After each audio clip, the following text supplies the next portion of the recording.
So we will be spending some great time with him today, and it's always a great opportunity to learn and get connected whenever we're together. So What just happened? I'm not sure what just happened. We just lost our screen See, online is okay. temporarily. Do we have our IT friends nearby? Where's your computer? Is it mouse shift? Oh, you're logged in. I'm logged in. Sorry. Sorry, guys. The divas have been the moment that you needed us. We just for our folks in Fresno, Merced, and Sam, we just lost all of our visual here in Modesto. And so we are in the process of getting that reconnected.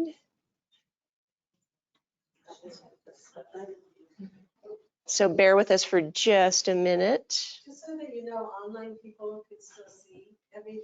It's just this room that cannot. Okay, But that doesn't help you. that's okay. I'll go up here and use my my slides. I'll use old-fashioned paper. How about that? So I introduced to you earlier Carrie and Shane, who are partners from Strategies who make all this possible. So we're grateful to have them here. My name's Lori Schumacher. I am one of the learning community facilitators for Strategies 2.0, and Jen Rangel is my partner back there, running around looking for Michael, our IT guy. And we are really happy to be with you this morning. Jen and I happen to work for Center for Human Services, which is a nonprofit. This is our administrative home, so we welcome you here on behalf of CHS too, and happy that you could join us. So other partners this morning are Merced County Office of Ed, and eventually you'll be able to get to see them again. And we've got a great group of folks from Comprehensive Youth Services in Fresno. And then, of course, Samuel, our guest, is joining us this morning, and you'll hear a little bit more about him later. Just want to give a shout out to our funder, which is the Office of Child Abuse Prevention. They make this possible. So they are the funders behind the learning communities, as well as some other training that you might have participated in and other events with Strategies 2.0. Just a little bit about Strategies. How many of you have attended a Strategies training or a learning community before? Just see a show of hands. Some of you have, some of you haven't.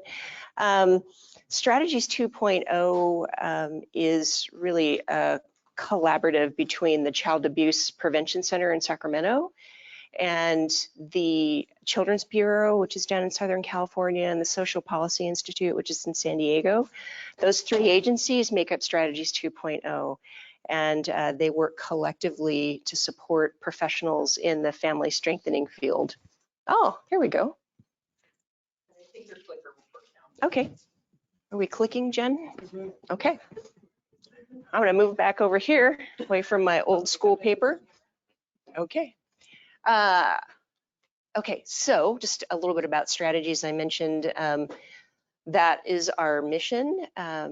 We're a catalyst for professional skills, organizational structure, relationships that are really necessary to mitigate risk factors for child abuse and neglect. And most importantly, we want to promote child, family, and community well-being. So that is the mission behind Strategies 2.0, just a little bit about us.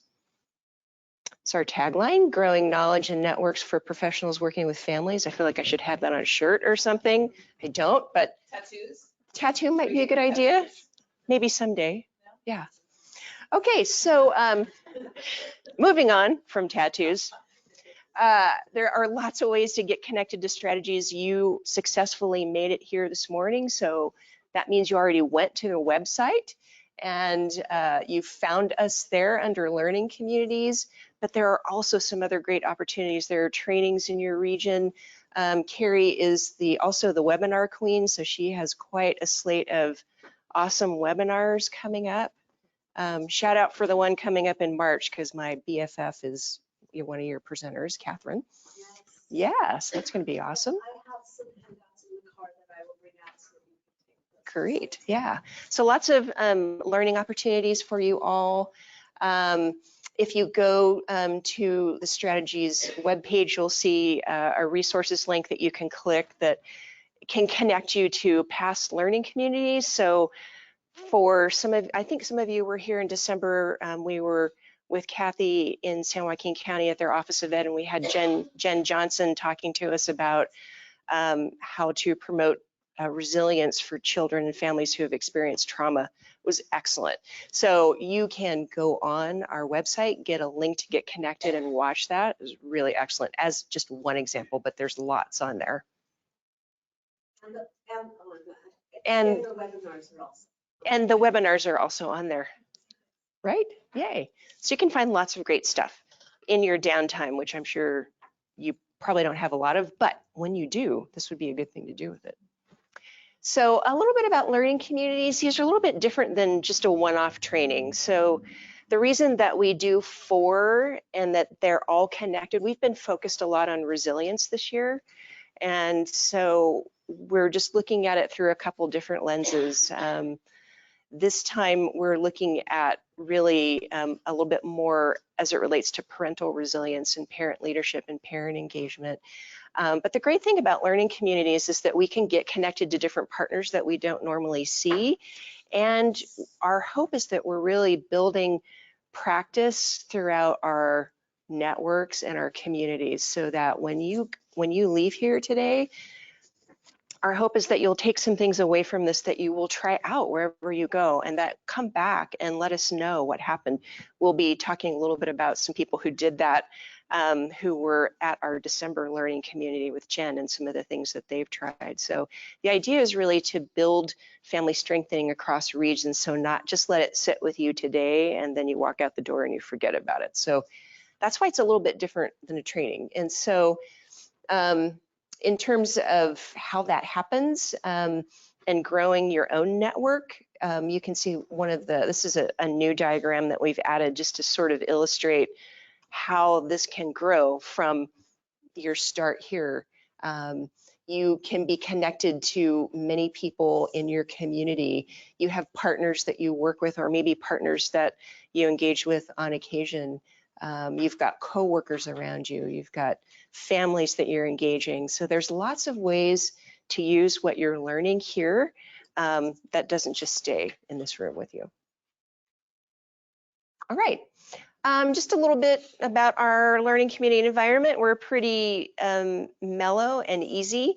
We ask you to participate. We make every effort to start and end on time, which we did today. And we hope we're going to have really an opportunity in the afternoon for people to get more engaged and connected. The first part of the day, we'll have a little warm up that Jen will lead us through in just a moment. And then a bulk of our morning is really going to be listening and learning from Sam. And then we ask that you turn your cell phones off. So if you have those on, please limit your access there. Practice self-care. I mentioned before where our bathrooms here. I know our hosts in Merced County and Fresno County have done the same because they are veterans at this. And so we trust that you all will take care of yourself, help yourself to snacks, water, coffee, whatever you need. All right. Just a little about our Valley Learning community this year. We have had some specific goals.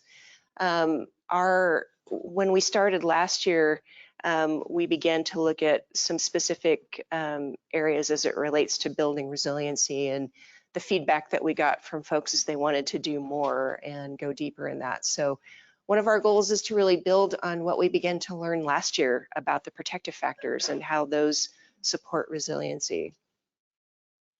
We want to deepen our understanding of best practices or core practices that are emerging in the field and really highlight what we see that's working.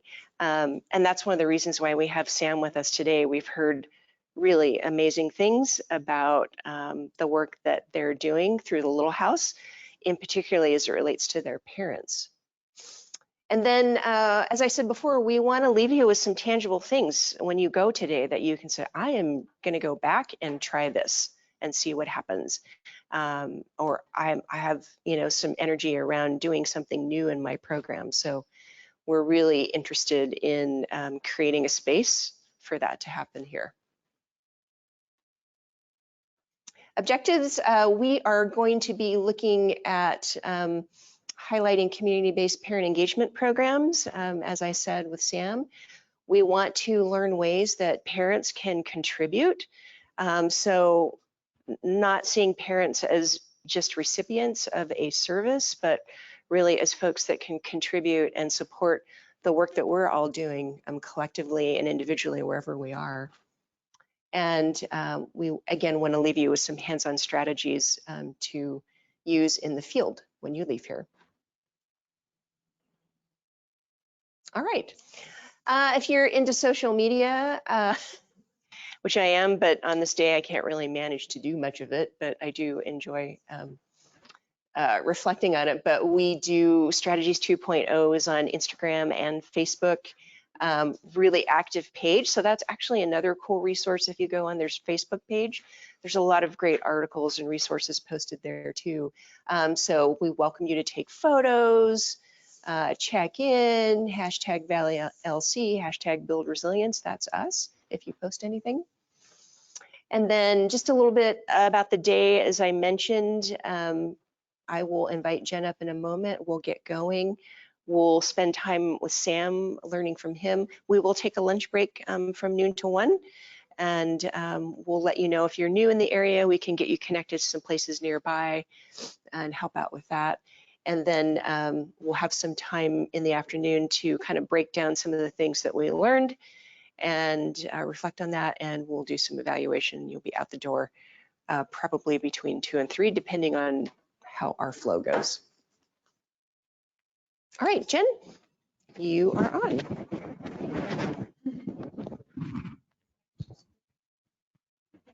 There you go. Oh, sorry. There we go. It's like, where is that?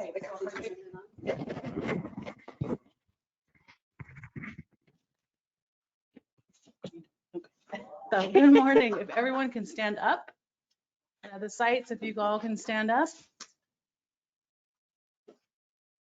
And I'm asking you to please pair up with a partner that's not at the table that you're sitting at.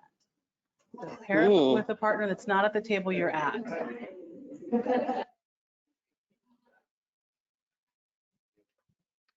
And what you're going to do is you're going to introduce yourself and your agency that you're with, and then take some time to answer this question.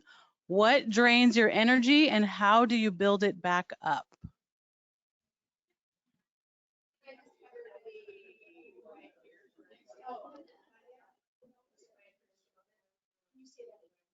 So if you could just introduce yourself and your agency and then answer the question, you guys will both have time. What drains your energy and how do you build it back up? Go. Okay.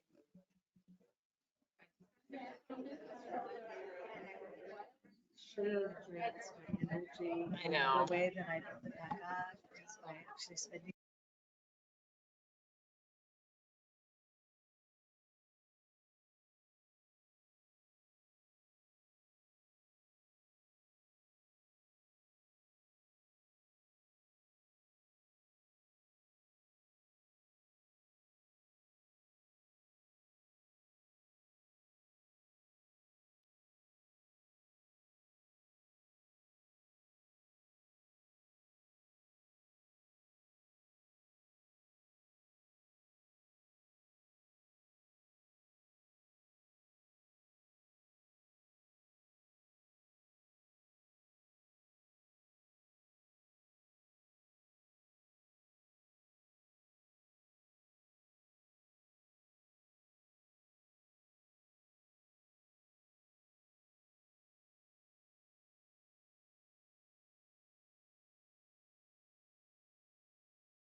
All right, we're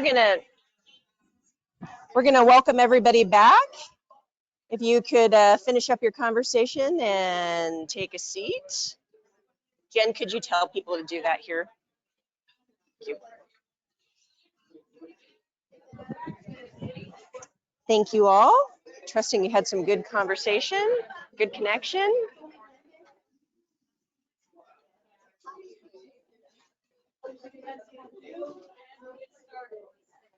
All right. Wow, there was a lot of energy happening. So I trust that you all got connected to somebody that you didn't know and had good opportunity to talk about your energy and learn something new. And so we're appreciative of that. So thank you all. All right. And thank you, Jen. We like to start with a warm up every time, just so you're not sitting in your chair the whole time and get to meet some new people. So that's one of our objectives. So Sam, are you ready? Oh, we're going to unmute you, Sam. So hang on there.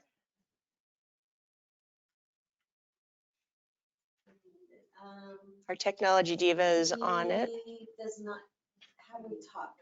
Sam, can you talk? He needs to call back in and enter. Somehow he got disconnected and he needs to enter his. Okay.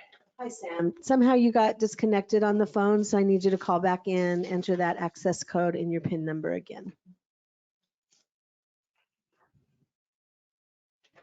Hopefully you could hear me there. Could you hear that, Sam? Oh, there he is. Okay. Can you call back in, Sam? Hang up your phone and call back in.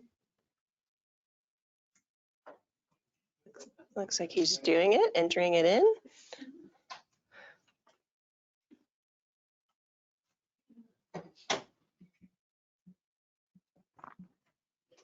This is the joy of technology. Thanks, everyone. Just a minute.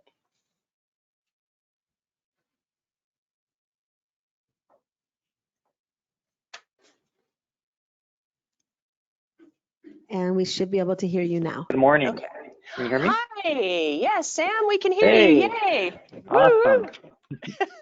Awesome. Well, I want to take a moment to introduce Samuel Duarte to you all.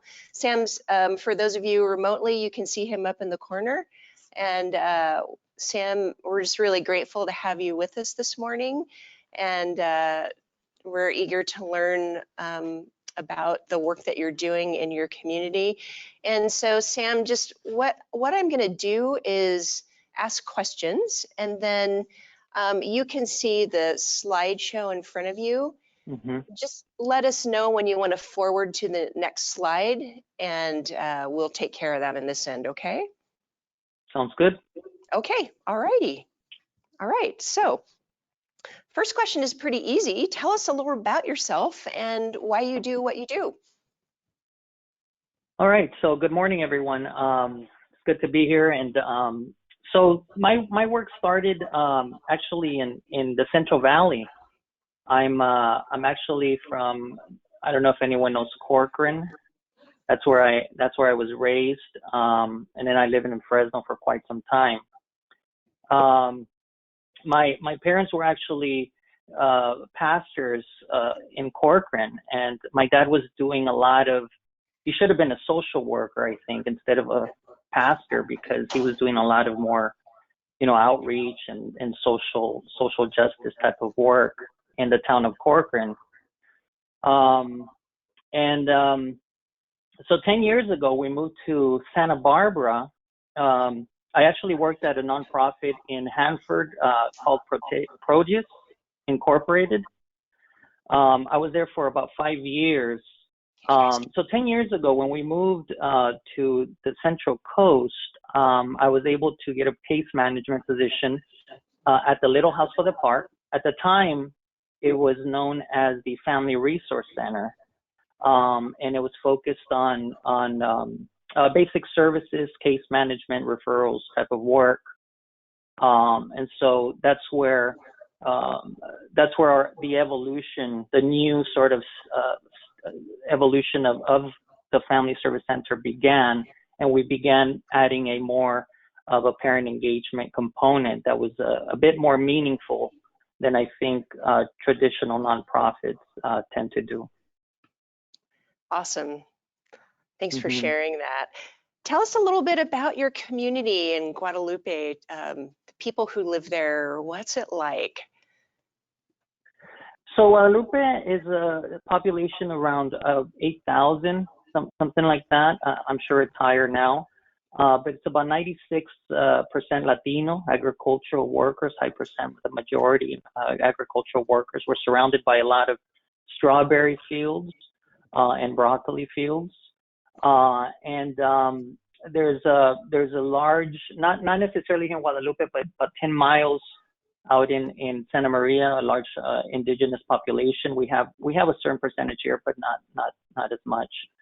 And it's the highest. It has the highest poverty rate in Santa Barbara County here in Santa Barbara, which is, let me read this. It has a median income of about $13,000 a year, and 24 actually for a family of 4. So that's Guadalupe. We're about 3 miles away from the dunes. Gets very windy, but otherwise very nice weather. Nice. Are we ready to go to the next slide yet? Yeah, let's do that. All right.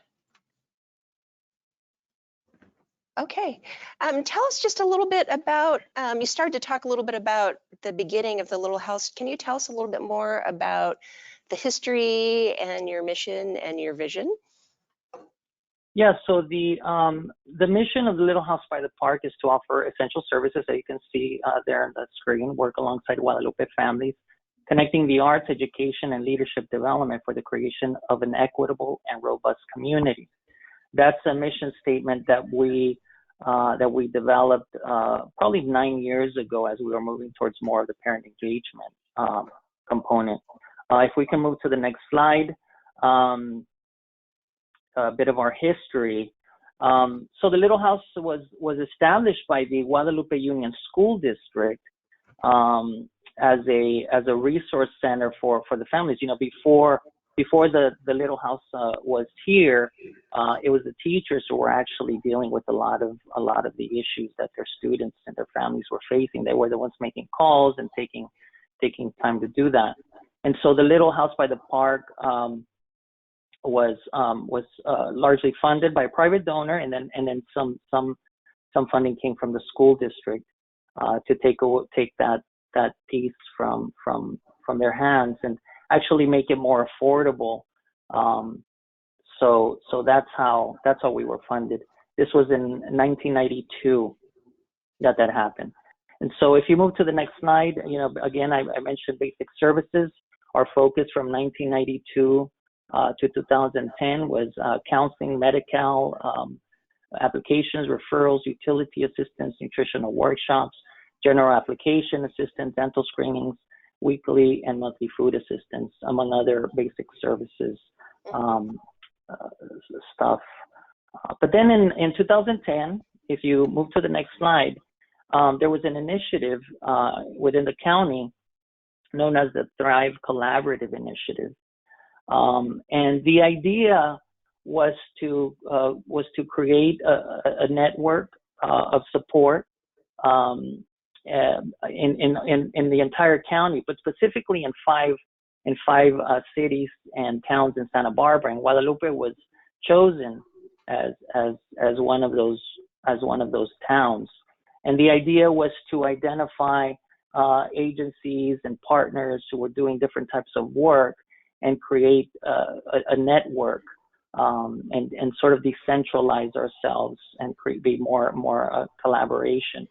And funding for the most part was coming from a few foundations in Santa Barbara, but of course here in Guadalupe we were getting we were also being funded by First Five. First Five was also involved in this collaborative effort, as well as the school district, and a few other funding sources. So what you see here is a group of folks in 2013 who were part of that. You see the superintendent is there. We have religious leaders who were also involved. And the idea was to engage everyone in this project.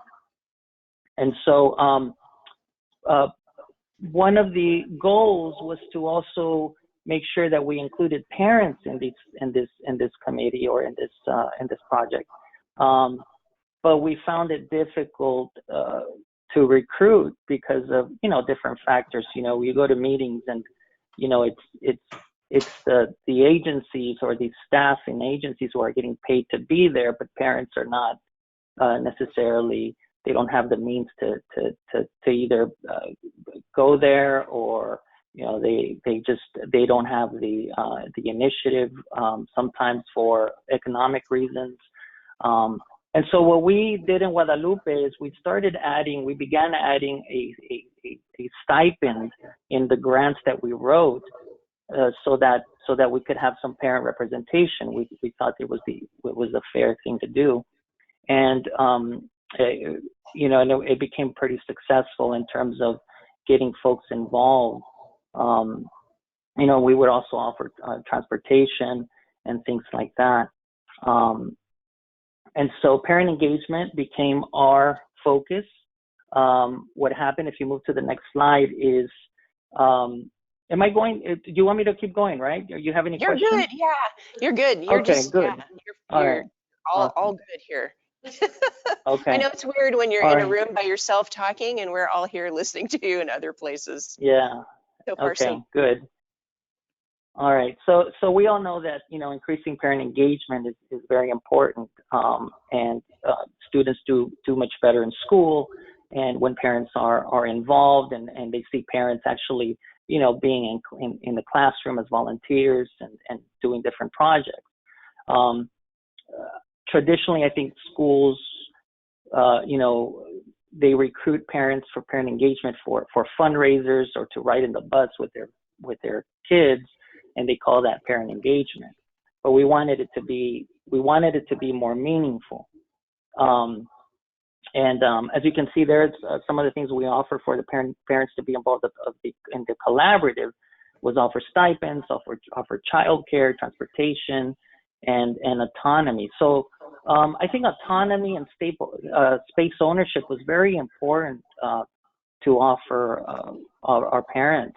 What happened is we applied for a grant for a group of parents to do a project called the Guadalupe Literacy Theater or Festival. If you move to the next slide, the idea behind the Guadalupe Literacy Theater came about by this quote inspired us partly, that says, "What you do for us without us is not for us," meaning that we were approaching parent engagement from an angle of we're not necessarily just here to help you, or we're not here to be your saviors kind of thing, or but what can you also do for yourself and for your community, and it really empowers folks. And so back to that reading festival, that came out of a group of parents, this project where the parents write a skit geared towards encouraging parents to read to their children or tell oral stories, and also to lead the project. They led the project, they coordinate the project, and then also address a community issue that might be happening at a particular time. We do this once a year.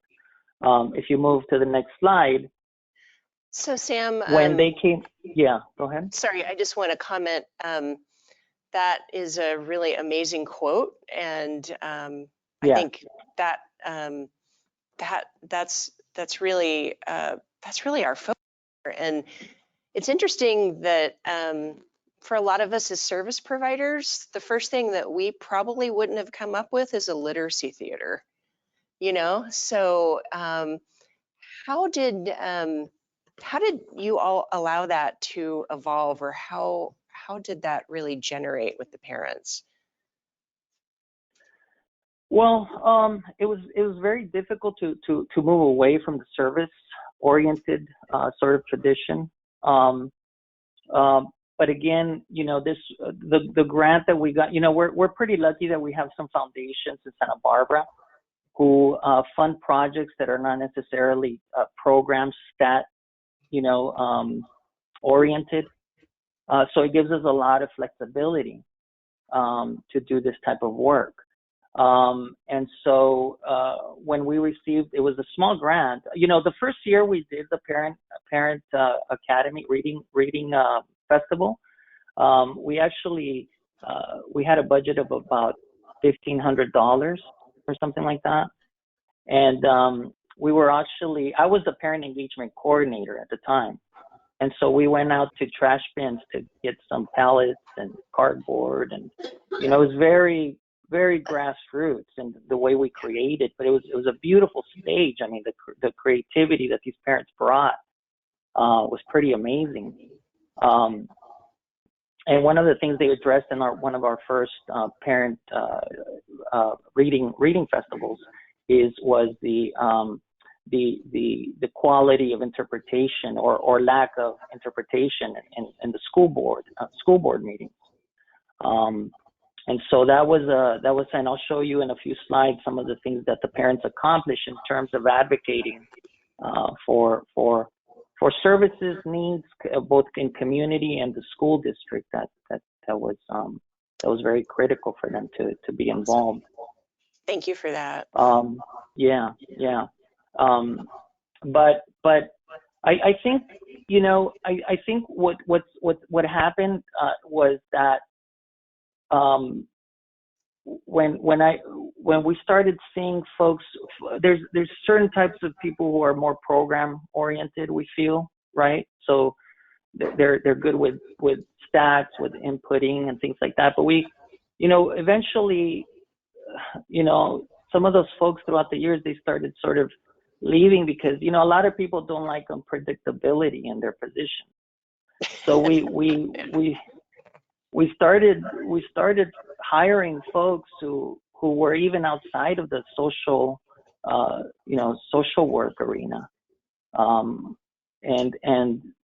it just, you know, with a sort of I would say sort of a wider sort of approach to community organizing, with a community organizing approach, advocacy, and then of course with the other pieces of programmatic approaches. So it has been difficult, but it's also been very rewarding in the things that we've accomplished. Awesome. Thank you. Yeah.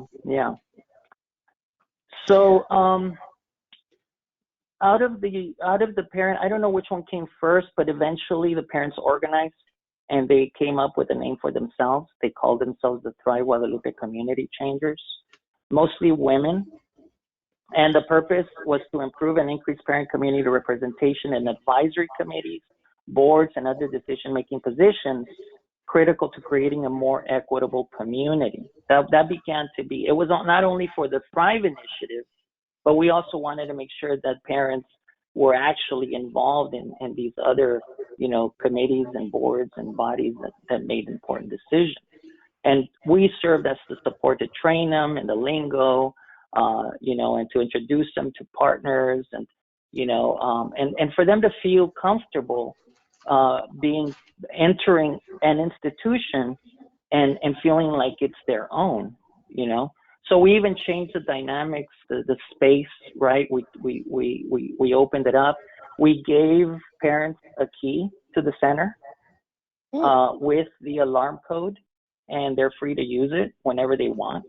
They're not employees of our organization, but they are, and that you know, that sort of trust is just, it goes a long way. And so if you go to the next slide, you'll see a few pictures of the Guadalupe Reading Festival. That's in 2010. Eva Cedillo, you'll see a quote there. It says, everything started with the reading festival. She says, working parents are looking for ways. Working parents are looking for ways to be more involved in their children's education. They don't always know how. This was an opportunity to help parents connect with their kids, foster a love of reading, and cultivate an appreciation for our culture.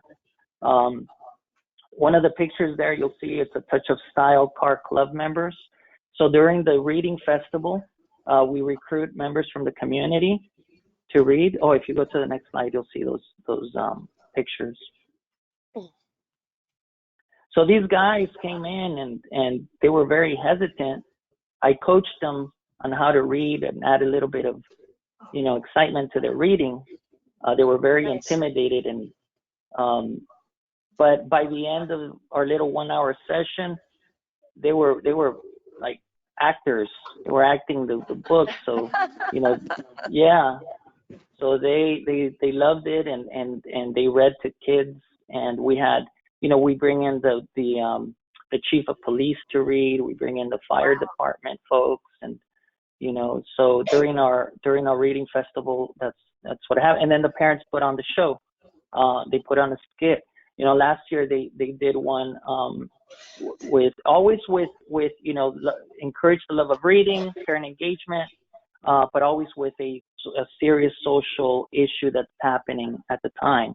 Last year they did one on children being caged in the border, and it was a very impactful skit that they did. It wasn't political. It was just a very human approach, they developed. So that was part of that. Another project that they did, if you go to the next slide, I interviewed parents in the community and also leaders in the community, and we developed a community anthology with stories. And the stories were, what was your experience, both as an immigrant and your experience in education? What was your education? What did you long for? And things like that. And so this was a combination of professionals and parents and telling their stories and interpreted in Spanish. By the way, if you're interested, this is available on Amazon.com. Just plug in Small Town Big Dreams. And this goes to support the community changers. That's great to know. Thanks for sharing. I had a question as to whether it was still available, so good to know. Yeah, still available. Mm-hmm. Awesome. Right. All right. And then, so the parents weren't done yet. Once you let them loose, they don't stop, and they give you more work. So the next project that they came up with was the Guadalupe Parent Academy. And the parents said, these are the 4 areas that the community wants us to address, which is health and wellness, education, parenting, and leadership development. And so the Parent Academy has these 4 areas. We have classes now here at the center addressing each one of these areas. When parents, we encourage parents to attend one class in each one of these areas, and at the end of the year, they're recognized by the Guadalupe Union School District. Is that on the next slide, Sam? Sorry, is that on the next slide? Oh, I'm sorry, yes. Yeah, sorry, yeah. Oh, okay. There, now we can see the areas. There you go. So those are parents who took at least one class in one of those areas throughout the year. And then at the end of the year, they're recognized by the Guadalupe Union School District. If you go one slide down, this group of women, this is called the Women Speak, and they brought women and girls of the county to share their thoughts and concerns in regards to social justice and sexual harassment and a bunch of topics that they brought up. But these workshops are part of the leadership development, Women Speak Up, and a bunch of others as well. If you go to the next slide, they were interested. They wanted to bring sewing classes to the center, and what they did is they fundraised, and then they received donations of brand new sewing machines.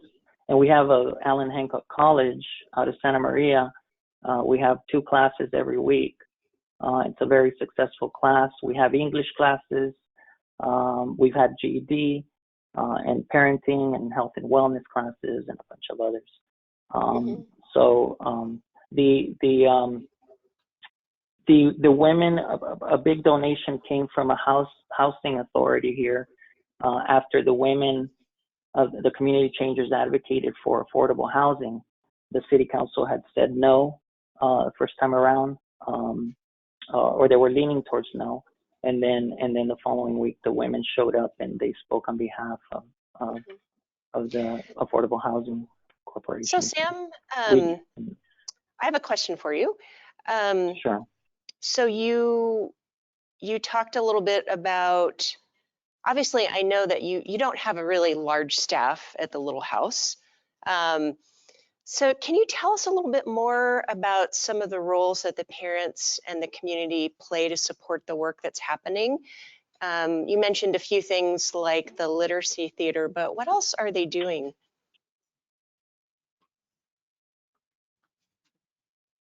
Can you hear me? Yeah.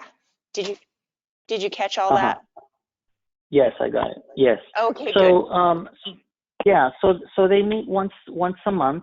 I mean, once a week, every Friday. And what they do is they get stipends to attend school board meeting, city council meetings, the LCAP meeting, and other committees within the city, and then they report back to the group. And so out of those reports, then they develop particular projects. Right now, they're working on a mercadito.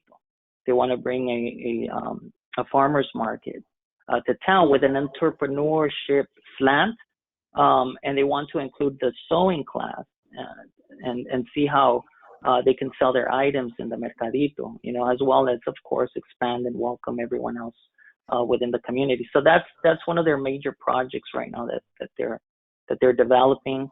The city is behind it. They're helping us. They're looking for the right location. So that's moving along. They're supporting a levee, a walkway down the levee from Santa Maria to Guadalupe, which is probably it would be a 10-mile walkway. And that's for health. We lack a lot of open spaces here compared to Santa Barbara, South County. They have hundreds of miles of open space and accessible, and we're lacking. So that's a real issue that they're addressing at the moment. Awesome. Thank you for sharing that. Mm-hmm. The next slide. So out of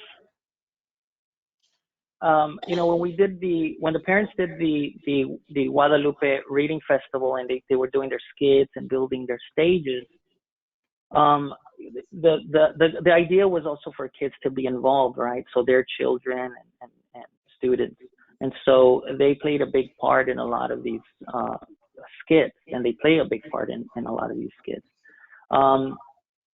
So PCPA reached out to us, and we've been collaborating for a few years in a summer program. PCPA is the Pacific Conservatory Theater. They're pro'd out. Their stage is amazing, and they have professional actors and actresses and all that. And so they take a group of kids to train with an actor for a week. Out in Santa Maria, and then at the end of the week they produce their own play, and they perform it in front of the community. So that's been one of the awards, I would say, that's come about from the work that the parents have put on. The next slide. So the leadership development piece is I think it's probably the most important in terms of the parent engagement piece. And of course, we mentioned, we offer, they have the opportunity to lead projects, to coordinate. They're part of the interview process from the foundations. When we apply for grants, foundations interview us, and parents are very much involved in that process. Again, they're part of the committees and boards. Every month we hold, we have a food truck day, food drive. We have over 100 parents show up once a month. And what we've done with that is we've added a piece called Share Your Skills, where parents are given an hour to teach their community a particular skill that they have. For example, a parent has recently taught folks how to make some bags out of recycled plastic bags, really beautiful, colorful bags that she makes. And that in itself, when you tap into parents' own talents, I think encourages them to lead, right? I mean, if you put them up on stage and you have them talk about things they don't know, it's very tough. But if you put them within their element and within their community, they begin to grow from that. We've had a few other programs. Leadership development, community organizing training through Midwest Academy out of Los Angeles, and the Parent Academy projects. Whenever they want a class or they advocate for it, and then we try to find funding for it, or we try to find a partner who can offer that. So that's a big piece of that. Awesome. Yeah. You have any questions regarding any of that? I think have I spoken to? Well, no, you're good. I think what we're going to do is let you, unless you want to take a break, because I know it's a lot but we were thinking we would probably have questions at the end of your presentation, if that's okay, that's or we can bring in a few now. So are you still good? It's up to you, whatever you want. Okay. Do we have? Well, actually, we'll bust in, we'll shift it up a little bit and ask a question. We did have a couple come in, so Carrie's going to read that to you. Actually, Angelita, I unmuted you. Do you want to ask your question live?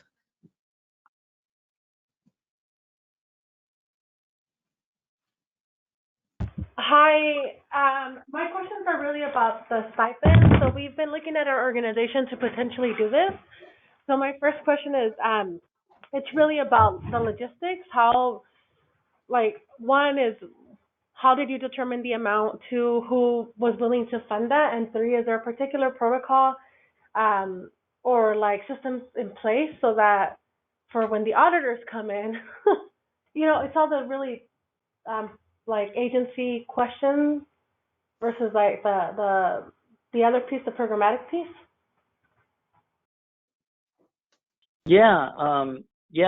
That's good question. So we were an independent nonprofit for quite some time, and I was running the full operation for probably 2 years, and during that time it was pretty easy to pay stipends because there was really nobody overseeing. Again, we're lucky. I think we're lucky to have foundations that where they're open to the use of stipends. They're agencies or foundations that are focused in parent advocacy and parent leadership. That's their interest. It's been more difficult with First Five and things like that, which require a bit more. They do a bit more oversight with that. Recently, we've merged with a much larger organization, and what we've done is we've actually hired parents. We put them as part of the payroll to participate in this. The ones that are, especially the ones who are doing, for example, childcare and things like that, very minimum hours. That's another piece where we've also brought in parents. One of our parents is doing our maintenance here. And so that's that piece. And then we also offer, we're doing gift cards, which is another way to go. but we're still working through that. You know, we want it to be we want it to be a legitimate process. In terms of the pay, we're paying 15 an hour, parents, per hour. And we do limit the hour, and we do say, you know, if you're going to participate in a committee or you're going to go to a meeting, we want to make sure that something comes out of it. We don't want parents to just attend a meeting to attend a meeting. We want them to attend a meeting and identify something that the parents could be interested in. And then once they identify something and they all coalesce, then they can all work towards that one project. And then they also do a major fundraiser. You know, we're lucky that we have a monopoly in the firework piece here. So that gives us about $18,000. That gives us that flexibility to use in those different pieces. And then of course some foundations, the McCune Foundation and the Santa Barbara, the Fund for Santa Barbara are two foundations that have been very supportive of the parent engagement piece. Sam, Awesome. this is Carrie from Yes. Strategies. Angelita was also wondering, what about undocumented parents? That's where, so we use their IEN number as long as we can plug that in. That's the way we used to deal with that. They have that, and then if they're really fearful or if there's absolutely no documentation, then that's when the stipends come in. We purchase the Visa cards, and that's how they're paid. They're able to use it however they want. Great. Is that helpful, Angelita? She's not unmuted. Oh, okay. That's okay. All right. Were there any other questions, Carrie, so far? Okay. All right. I think, thank you for sharing that, Sam. It sounds like you use a lot of different types and amounts of resources to support the parents that are supporting you in the community. So that sounds like a really good strategy. Yes. Mm-hmm. Awesome. Okay. You ready to go to your next slide? Sure. All right. So the way we measure success in these, you know, a lot of our work is non-quantifiable in the traditional sense. But of course, you know, building community, for example, creating that enthusiasm. You know, we know that research shows that it creates sort of a healthy well-being in terms of connecting with other people. And so, but we do pre and post surveys in the reading festival, for example. We give them surveys, ask them, you know, how often they read to their children, and then we do a post after that in terms of, you know, were they given good strategies and how they feel about being more engaged in the community. And the Guadalupe Parent Academy, of course, is, you know, are they attending? Are they completing the classes in the 4 areas? They participating in Share Your Skills. And then, of course, the changes in policy or the issues addressed. If you go to the next slide, you'll see some of those policies or the issues that the parents have been successful in throughout the years. Sam, could you do me a favor and read those just because it's really small? Oh, sure. Yeah, the parent engagement accomplishment. So this is what the parents have accomplished so far. Successfully advocated for language access at GUSD school board meetings. And just what that means is, you know, a lot of times school districts use interpreters who are not interpreters, who have not been taught interpreting skills. And if they have, it's usually from a technical perspective. What the parents and I went through some trainings. We've also managed to to have interpretation from a social justice perspective, meaning, you know, not approach interpretation as I'm doing this for you or this is a service, but this is you speaking. How do we create those spaces, and how do we create a true consciousness in terms of making sure that parents are given that voice to the fullest extent. So we have the technical aspect of interpretation, and then we have the social justice piece. And we brought that to the school district with some trainings through a nonprofit in Santa Barbara called Just Communities. And then successfully advocated for affordable housing. I mentioned that. Coordinated and led local candidate forums. This was last year. There were some positions, some open positions at the city council level, and the parents are the ones that facilitated that meeting, both in Spanish and English here at the center. Remember, as nonprofits, we're not allowed to endorse a particular candidate, but we are allowed to educate the community, whether it's voting rights, voter registrations, and the different issues that candidates stand for. So we were able to receive a grant for that and hold this forum. Worker rights awareness. We have a powerful group here called Líderes Campesinas, and they might be, I think, in the Valley. I think that's where they were founded. But Líderes Campesinas is an amazing group of women who educate women on sexual harassment. There's education and other workers' rights, pesticide trainings, and a bunch of other things. And so we work closely with them, and they actually, our parents have collaborated with them as well. Ending workplace sexual violence. Oh, that's them too. Coming out of the community projects, we secured LCAP funding for the Parent Academy, and that's thanks to having parents represent through the LCAP committee, and then increase registered voters and civic engagement. Another accomplishment is that a lot of the women who have gone through our community changer program and leadership development, they start off where the traditional gender roles, traditionally a lot of the males are not very happy that their wives or they're going to late night meetings, and so we notice that there's those dynamics playing out. But as time moves on, we find that husbands have become very supportive, actually, of them attending.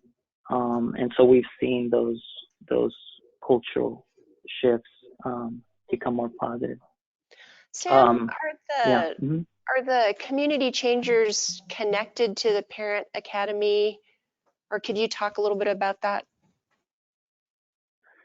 Yeah, so the community changers attend a lot of the classes under the Parent Academy, but the community changers are the ones that came up with the idea of having a Parent Academy. So they're the ones that developed it, and they're the ones that came up with the 4 areas that they wanted addressed. As far as directly being involved, no. I mean, we're the ones, staff is the one that sort of coordinates the promotional aspect of it, or we make sure we record the numbers and things like that. But they're the ones that are sort of the eyes and ears of the community in terms of what they would like to see under the Parent Academy. So they sound like they're a really important core group that you have. Yes, exactly. Mm-hmm. Yes. Yeah. And then could you say the name of the group in Fresno that supports farm working women again? Could you say that again? It's Líderes Campesinas. Got it? Okay. Thank you. Yes, Líderes Campesinas. Mm-hmm. Okay. The next slide is really blurry, but it's basically a little Tell us write what up it says. on the community change or so. Sorry about that. I didn't know it was going to come out so blurry, but wow, okay. So, and then, so the next slide, let's go to this next slide. Maybe you want to print that out for folks if possible. If they, We like could, yeah, for sure. Yeah, yeah. Another thing is another strategy that we've used is to promote our, design our own promotional material, especially for the reading festival. And this is something we design internally. And we really think it makes a big difference when you add imagery that the community can relate to. A lot of times when you hand people glossy brochures, it's not as appealing. I really doubt that they read them. They look good, but I don't know if it's the best strategy, unless they're looking for a particular service. I think, they'll look through it. But one of the things that served us well is designing our own informational brochure and our own flyers and our own posters for promotional services purposes. So just wanted to throw that out there. If you have somebody who's talented and enjoys designing things, you might want to have them do that. And it might be more affordable too. So Great opportunity for someone with skill. Yeah. And I think that's it. I'm sure I could expand a lot more, but let me know what you'd like me to. Okay. I do have a few more questions for you. Sure. Because, in Fresno and Merced, here in Modesto, and we've got partners from San Joaquin County too, we're all coming from different organizations. We all have different roles.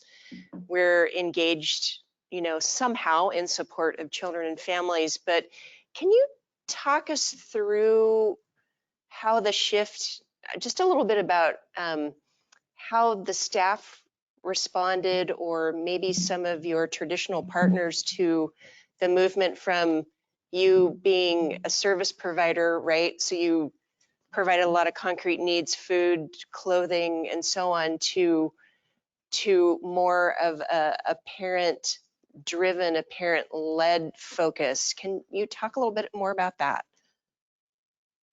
About the transition from the traditional nonprofit? Yeah, it was received very, very well. I mean, a lot of the agencies we see are using this model. The agency that we merged with is the largest in the county. It's called the Family Service Agency. It has over 200 employees, and they want to replicate the model countywide. And so it's really been received in a very positive way. Again, not everybody is comfortable with that sort of, I don't know, it seems non-concrete a lot of times, because things are always changing. We have to change with parents' ideas, what parents want, to keep them excited. But, I think that's what keeps things fresh and moving along.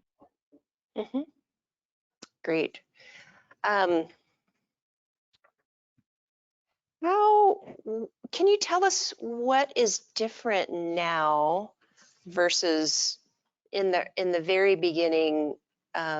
What do parents experience that is different now than in the early days of the Little House? What is the culture? How has that evolved, and what's that like now? Well, they're comfortable telling me when I'm doing something bad or wrong, and and that's a positive. So, I see them as, I work for them. And so whenever they have a project, or, they don't like one of my ideas, they push back. So we've created a monster in a way. But it's a good thing. It's a good thing. How do you manage the tension of when you think it's a great idea and your parents are going, nah, we don't want to do that? I back away. There's more of them. It's only one of me. Awesome. That's great.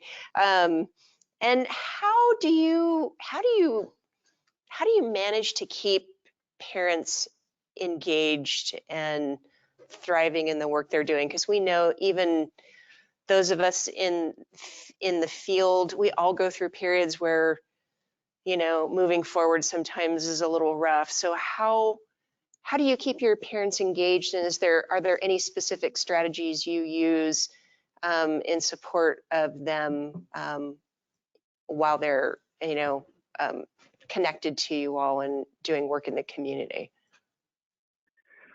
Well, I think having, we're going on our 10th annual on the reading festival. That's something that they look forward to.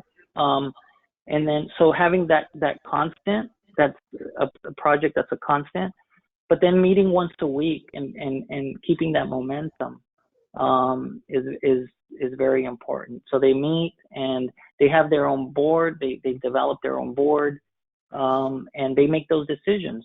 The money that comes in through their fundraising or through some of the grants, they're the ones that keep track of that. They're the ones that administer it, and we're there as support. And so that's what keeps them, I think, engaged. They have that responsibility. It's not us. It's them. So I think that's major and that's huge. Mm-hmm. About how many parents do you have involved? So right now we have consistently about 11, but it's throughout the years we've had probably 25 to 30, and they always, depending on what the project is, they always come back. So for the reading festival, a lot of the parents that come through these projects, they return to help out with particular projects. Awesome. Okay. I think what we're going to do now is open up. We're gonna invite folks here and in Fresno and Merced to come forward with questions. So I think we're going to start here, and then we'll move to Merced, and then we'll go to Fresno. Does that make sense? Yeah. Okay. I see one hand over there. I know Karina has a question. Mary has a question. I'm sorry. Yeah. There you go. Hello, good morning. My Good morning. question is about some learning that you experienced in the beginning of the process. So there's a lot of great things that have come up, and you were saying like for 10 years that you guys have had this consistent project, but what were some of the hurdles or some of the hiccups that maybe happened along the way that could help some of us when we're planning in those beginning early stages? There's always a lot of good learning that happens. Can you share maybe some of that? Yeah, I think, a lot of our parents aren't used to working in groups or collaboration. Communication has been an issue. How do you communicate with a colleague or with someone that's working on this project? That's been an issue. And for that, we've brought in Just Communities again. They've been a great resource, or we've exposed them to different like advocacy or a community organizing trainings where they begin to see how people communicate. So it's about exposure. We include them in conversations with funders where they see, we're modeling in a way for them.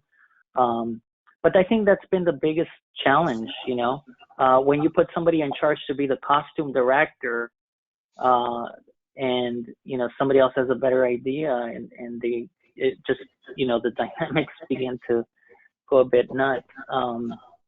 Then you have to have that conversation with them, and for the most part, we've broken through.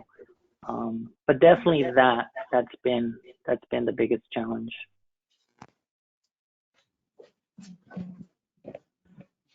Hi, you mentioned some accomplishments that seemed to really include a lot of policy wins and maybe like local legislative accomplishments.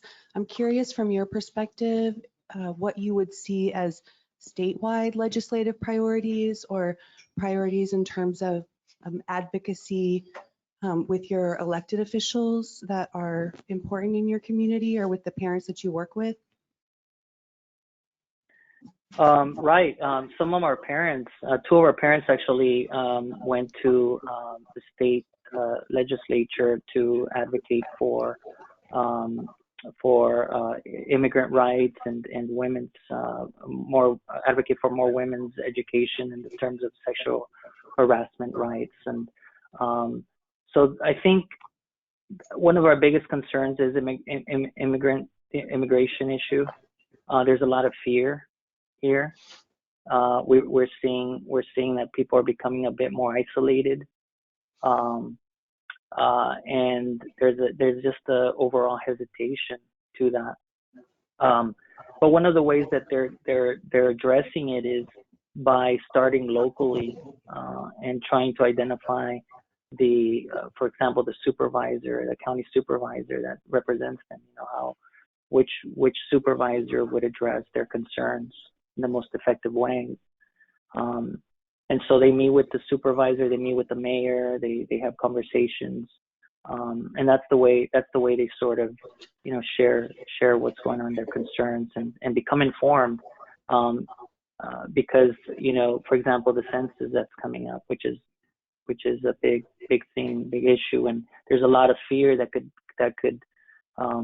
stall a lot of that information. So there are parents, we're relying on our parents to be that voice or that presence in the community where they're the trusted folks to share the information to the rest of the community. So, Karina, I think I has a question over there. Got another question. Good morning. I know you mentioned just a minute ago about the community organizing training. Can you talk about what that looked like? I know you also mentioned an organization you guys use, and can you tell me who that was? Yeah, so a lot of the training, it's different trainings. They've done budgeting training, but one of the trainings is also, how can you advocate as a nonprofit, or be involved in the political arena without breaking any laws. So they've gone to a very intense training through Midwest Academy out of Los Angeles.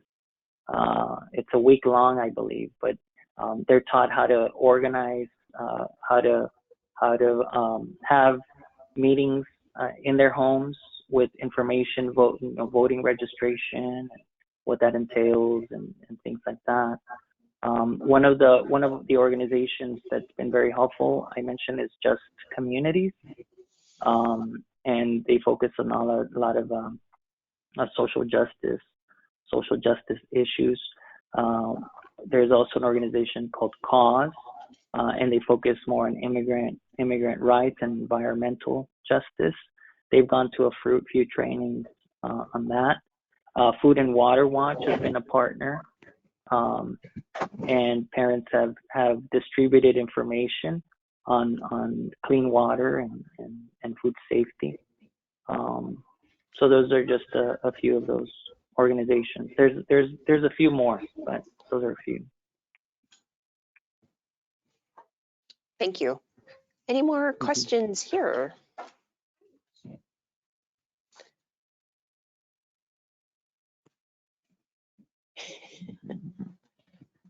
I just want to have a shout out for Just Communities as well, Jared Schwartz, and we Strategies 2.0 had a training with him, which was really wonderful.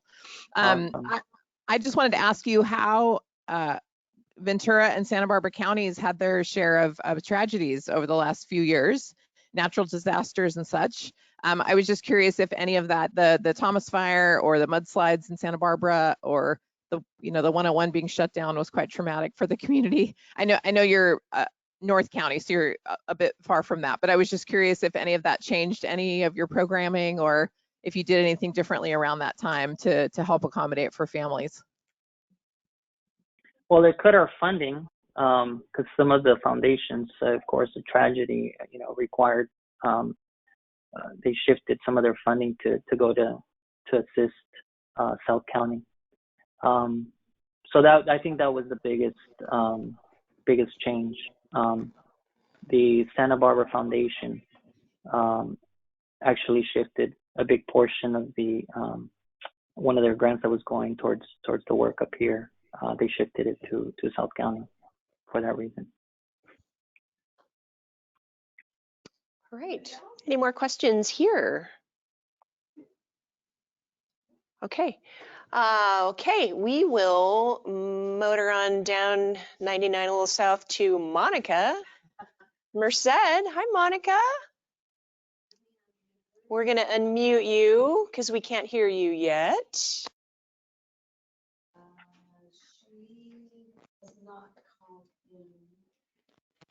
Hang on, Monica. We're trying to. You can switch to computer audio if you want, or I'm going to need you to call in and enter access and PIN. So let's go up to Angelita. Okay. All right. Going a little further down 99 to Fresno. There you go. You're unmuted, Angelita. Angelita, go ahead. Questions? I'm actually more interested, well, not more interested, but Samuel, if I could afterwards potentially have a conversation with you. I'm really interested in the organizational changes and the structures that you put in place to support the stipend piece as well as the hiring piece. In Fresno County, we don't have funders per se that would provide or necessarily support this the way you have, but we are getting geared. So one thing that will be helping me in getting parent involvement in a very different way is that we have a funder who is asking for a parent committee, but I can, one, tokenize and check the box, or two, not do that, which is what I don't want to do. But I'd like to meet with you, even potentially even a site visit, and meeting, but like that would be after the fact. So if it would be okay in front of everyone else, peer pressure to have your contact information and support me in supporting the community. And then just FYI, I'm in Fresno County, but I run 4 resource centers. And so the 4 resource centers are in 4 different communities that are not necessarily, families cannot necessarily get to one from the other because of transportation purposes. I think he's scared. Any, Sam, any response to Angelita? I know she wants to come down and see you and do some on-site learning. But I also heard what kind of things did you put in place structurally to make this work? Structurally, meaning just exactly what? Angelita, could you ask that again? I think what I heard is, how did you align what you're doing so that maybe more traditional funders would support some of the less traditional ways that you're working with parents? I think that is what I understood. Yeah, so yeah, I think, well, like First 5, if you read closely, has a parent engagement. They see the importance of parent engagement. Their fear, of course, was the potential fear of politicization, or the fear of advocacy. Which, advocate, there's nothing wrong with advocacy, but traditionally, there's been, they don't move towards that. So for example, they provided us, when they saw that we produced the anthology, they provided us $5,000 for a professional or semi-professional camera, video camera, to document parents and just the work that's been going on here. The school district, the California education system, the California educational system, they actually, one of their priorities is, they call it meaningful parent engagement, which is right there. And, and it requires that an agency actually be that connection to the school district. So even the state at the school, at the educational level, we're seeing how we could build those type of collaborations as opposed to just being school centric, where everything was being taken care of at the school district level. So there are certain things that if you look closely with, and other agencies' missions and policies and statements, you can find a piece that will tie into parent engagement. And it might not be, candidate forums, but maybe you just don't put that piece in there. Mhm. Monica is back online and ready to be unmuted to ask her questions. Go ahead, Monica. Can you hear us? Hello? Yes. Okay, great. Go ahead. So I'm really happy about your work. I work in Modesto, and I organize groups of community groups within 3 areas in Modesto, and they're all disenfranchised communities, predominantly Hispanic. I'm bilingual myself.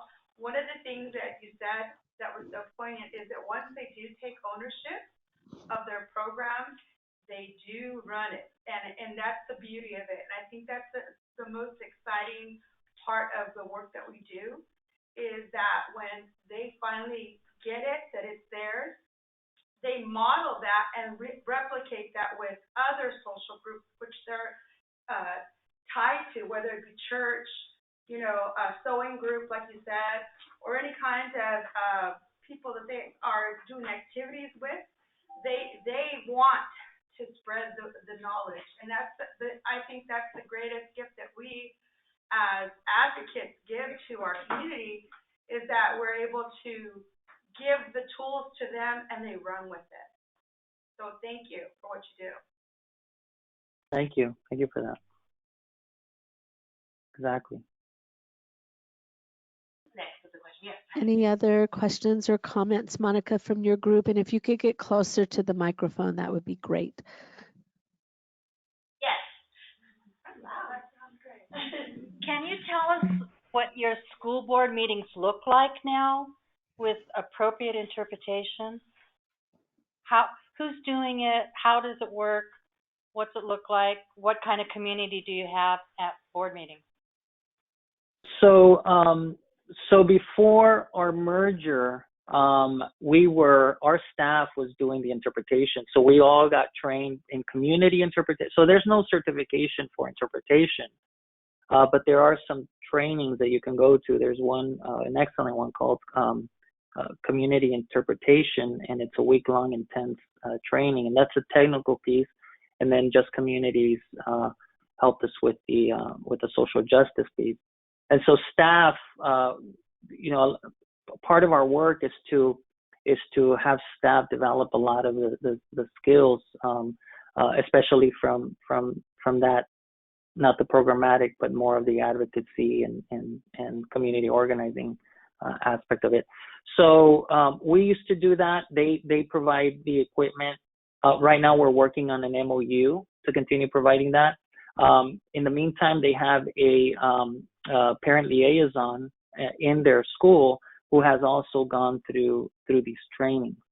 And when that person can't attend, we actually have a case manager dash parent engagement coordinator who attends the meetings as well.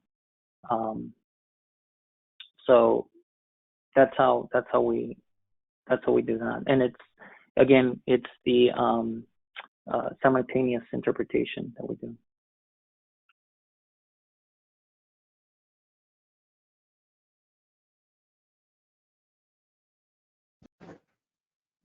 Monica, any other questions? Kira? Yes. Okay, great. Who else has a question?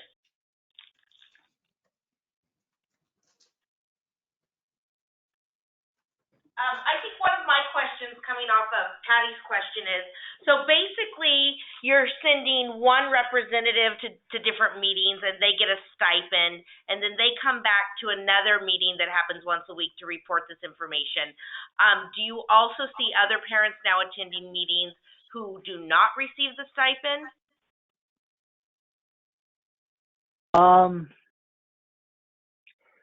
When there is a particular issue that needs to be addressed, yes.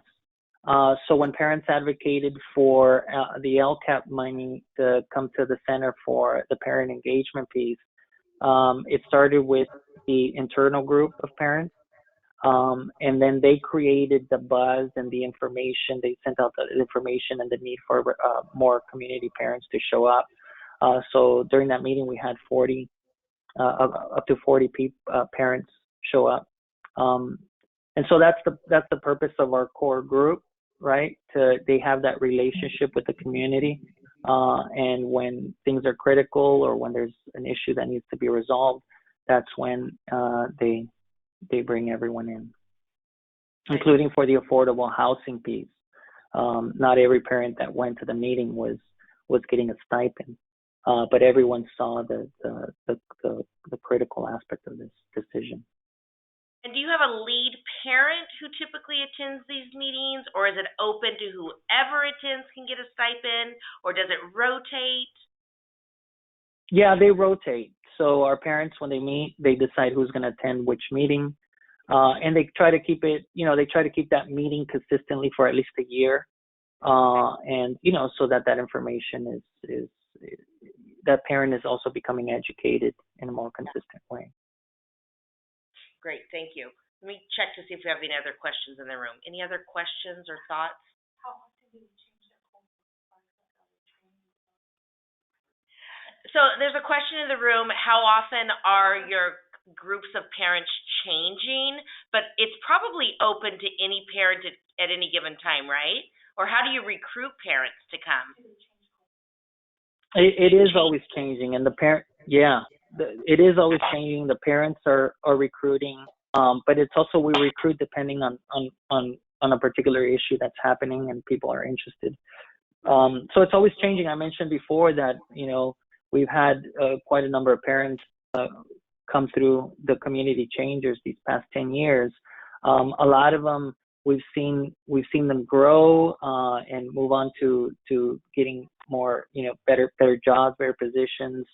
Thanks to the Parent Academy piece, they just their whole demeanor and the way they want to pursue their own careers changes that. So it's always changing. I don't think we've had anybody that has stayed for the full 10 years so far, and that's a good thing, I think, to change that. Right. About how many people attend each week? About 11 people, 11 parents consistently. Great. Any other questions or thoughts from Merced? Oh, we can talk about that later. I know it's just an internal question if we have something similar to that in Merced. So when we do our regional breakouts, we'll talk about what might exist here. Anything else? Awesome. That's it, Monica? One last go. Final. Okay. Anything else from Fresno folks? Anything else come up for y'all? Other than they're going to take a road trip. Angelita, you're unmuted in case you have any other questions. Do you? We have no questions. Okay. All right. Anybody else here in our room here in Modesto have any questions? Okay. Oh. Not to leave out our online participants who are listening in multiple places all over the state. Nothing from them. Okay, so actually what we're going to do, because we are way ahead of schedule, is we're going to do the afternoon portion, the post-lunch portion now. But before I do that, I really want to express gratitude to you, Sam, and for taking the time to be with us this morning. I can tell that there's a lot stirring, there's a lot of energy and interest based on what you've shared, and we appreciate your openness and just connecting us to you, and the work that you're doing is so important, and we really value that regionally, throughout the valley, and absolutely believe it'll make an impact for the work that we're all doing collectively. So thank you again so very much. Thank you all so much. Looking forward for a visit. Okay, awesome. So we will take, we're going to take just a quick 5-minute break, and then we're going to come back and reconvene. So if you need to go grab something, do that, and then we'll gather and begin to break down what we heard together. Okay.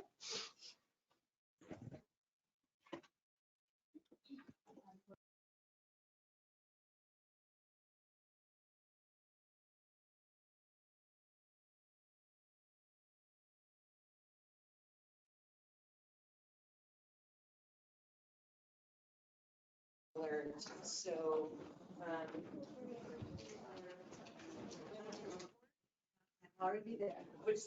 Oh no, this is, no, let's go to the cafe. Yeah. It'll just stay there. Okay, so what we're gonna do is have you at your table groups. We're gonna hand out. Can you give easel paper? Easel pad paper? Yeah.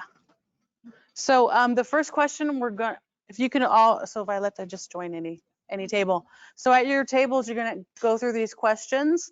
The first question is, what surprised you? So thinking about what you heard from Sam this morning, just talk about what surprised you, what maybe was different or something you heard for the first time. And you can feel free to jot those down. If you have someone that will record, just jot them down on the easel pad paper. So we'll give you a couple minutes to do that. And then when I call time, we're gonna ask a couple of you from your seats to get up and move to another table so that you will be answering the second question with another group. So everyone's gonna have the opportunity to answer these 3 questions. You just will be with different tables so that you can meet different people and get different opinions and perspectives. So the first question is, what surprised you? The second question is, what are you going to try at your agency? What can you try in a week, a month, and before the next learning community, which is in May? And then also think about who can help you with this, and who do you need to involve? So those people who didn't hear Sam speak this morning, who else might you include to get some of these things or your ideas heard and maybe tried out in your programs or agencies and work differently with your families? And then the third question we're gonna look at is, what does success look like and how will you know? Are there any questions before we get started here?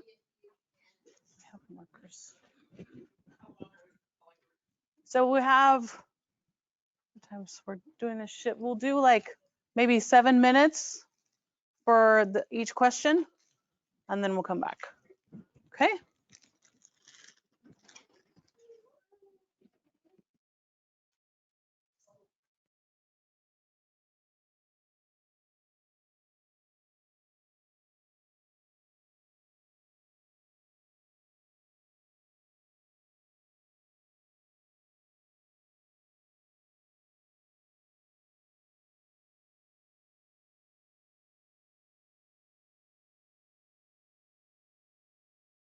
I'm turned on, so to speak, in a sense. My microphone's on.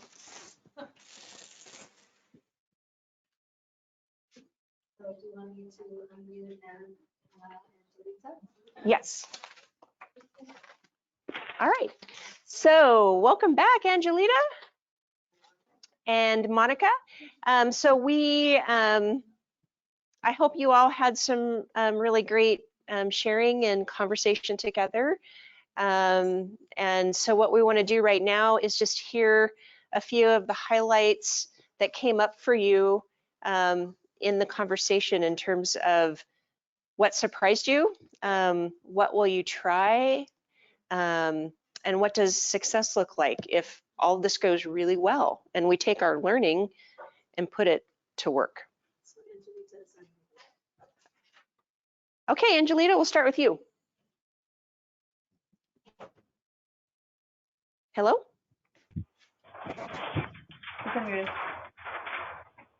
Oh, let me see.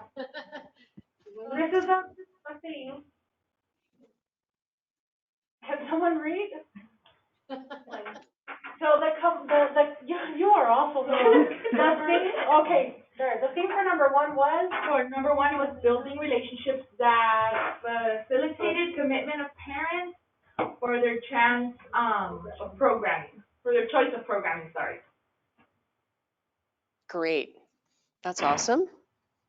So in other words, to be able to have the basis of actually like of parents participating in programming really is about building trust and relationships with them, so that then they can feel comfortable enough to create the program. That's great. So really, that's strengthening relationships and creating trust as a foundation. Awesome. All right. Yeah. Go ahead. So number two, create outreach parent committees, co-creating of program supports needed in Awesome.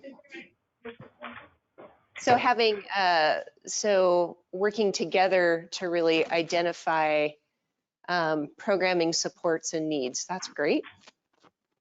Yes. And then the last one, someone else.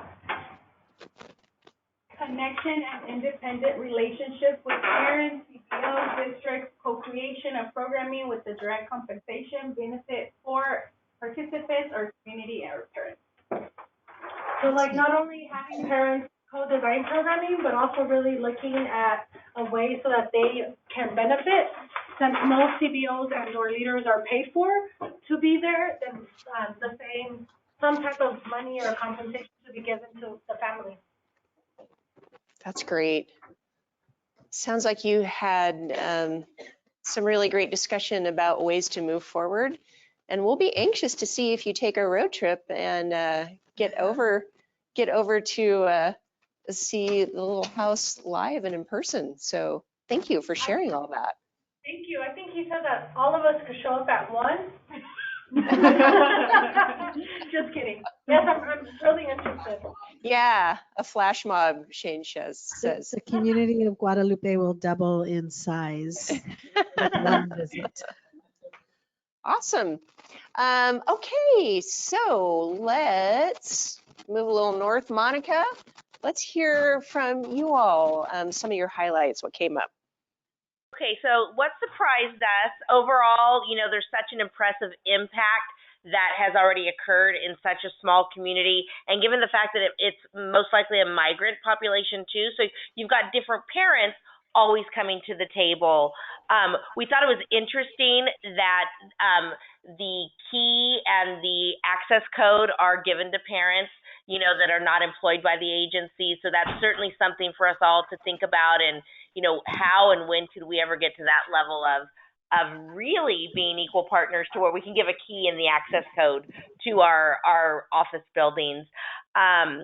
Really the aha of needing the parents buy-in, but once they bought into, you know, the mission of whatever they were working on, they would take off and run with it. We talked about, you know, all of this is getting done on a fairly small budget.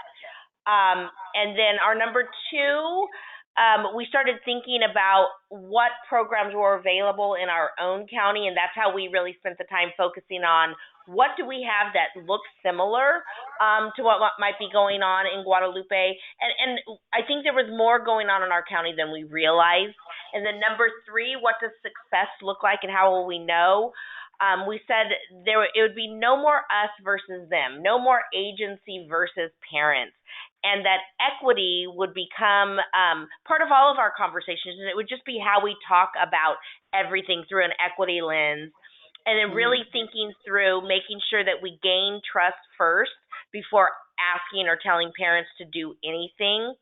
We also love the share your skills and how that's part of what parents share with each other, their skills. And we talked with one school district here about how that can be something used where the teachers are teach the teachers. The parents can actually teach the teachers different concepts, so that, you know, what can I teach you so that you know my child better, or you know my child's culture better. And then ultimately, success would look like happy children and happy families. Wow, that's great. Nice. Great discussion. I think a lot of us talked about many of the same things. And I love, Monica, that equity came up for you all in the conversation, and that if we all think about approaching this with a lens of equity, then it shifts our thinking and our approach a little bit, a lot, that is. So thank you for that. For us, anything else, Monica? Did we get everything?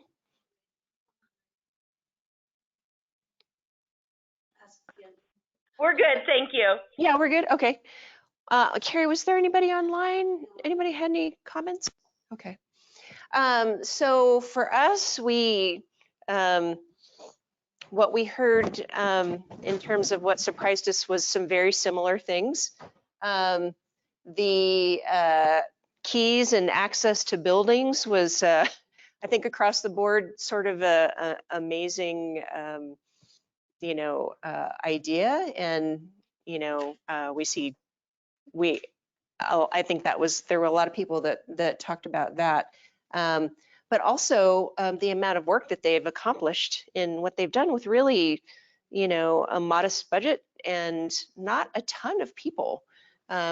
So, it's not like they have a really huge core. He's got like a core of 11 folks. So that was great.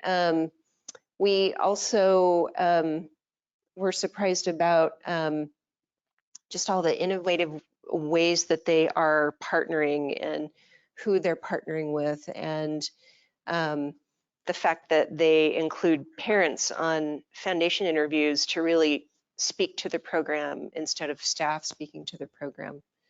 And really, the whole concept of we work for them, and thinking about the mantra of nothing about us without us.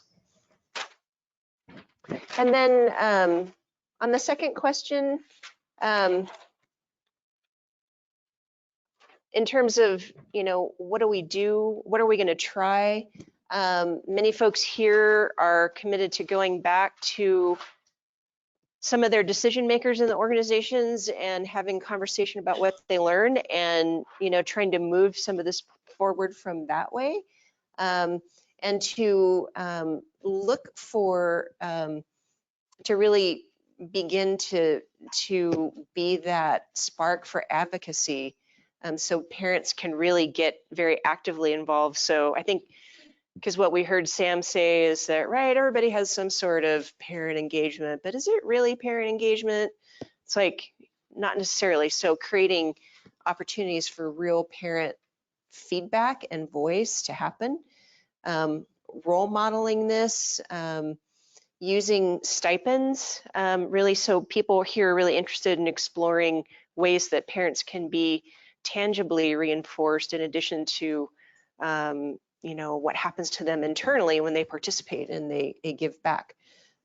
Skill sharing came up for us like it did for everyone else, and really creating a space where parents feel comfortable and can trust that what's happening is genuine and for them. And then,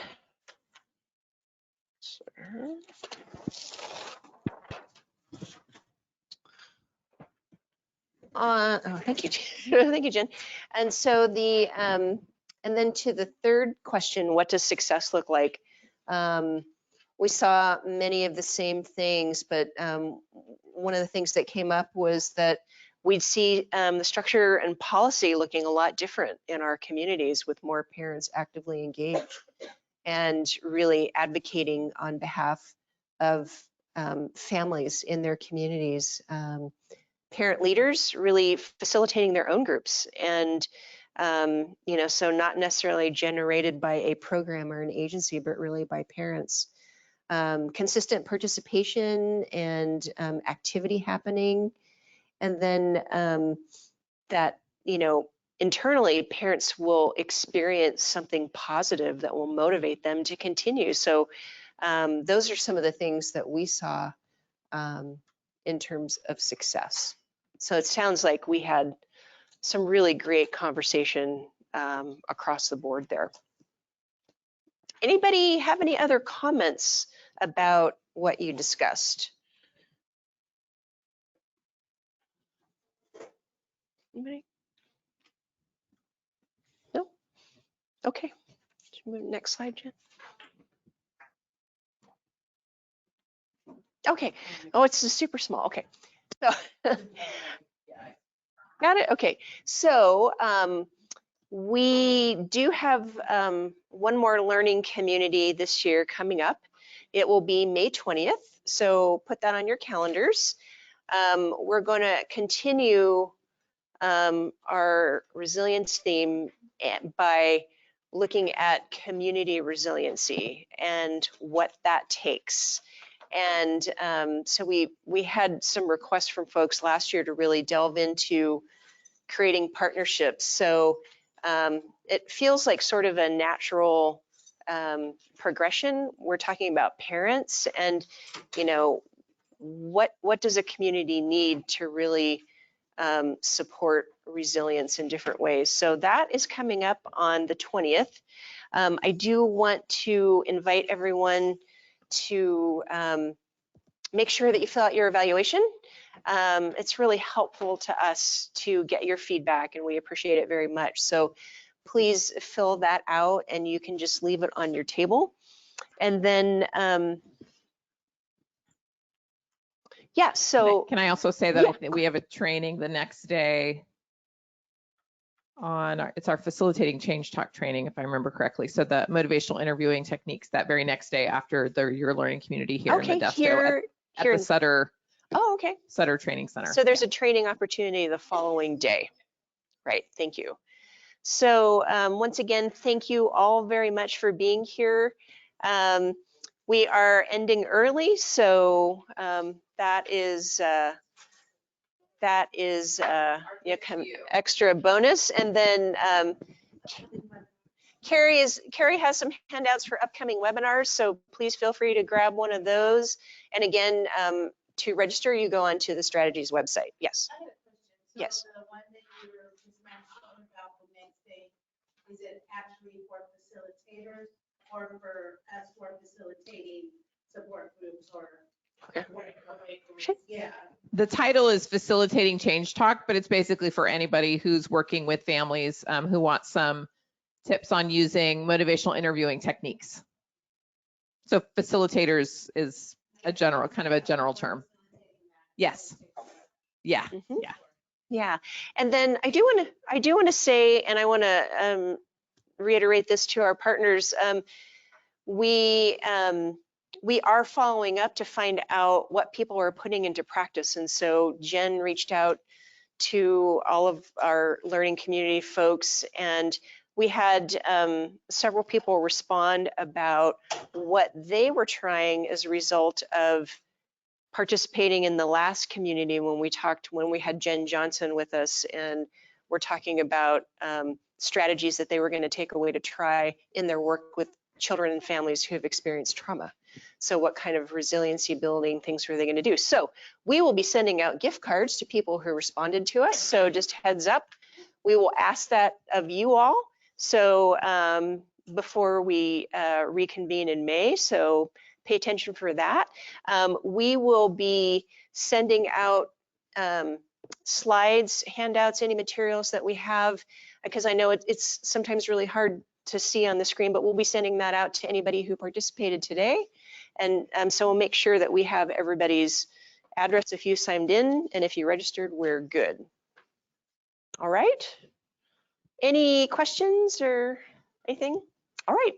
Thank you, Lori. Thank you, Jen. All right. With that, we're done. Thank you all. Have a great rest of your day. The gift of time.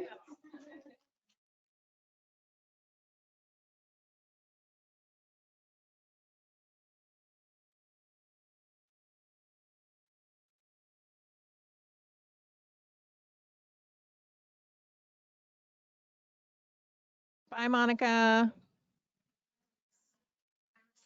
Bye, Monica.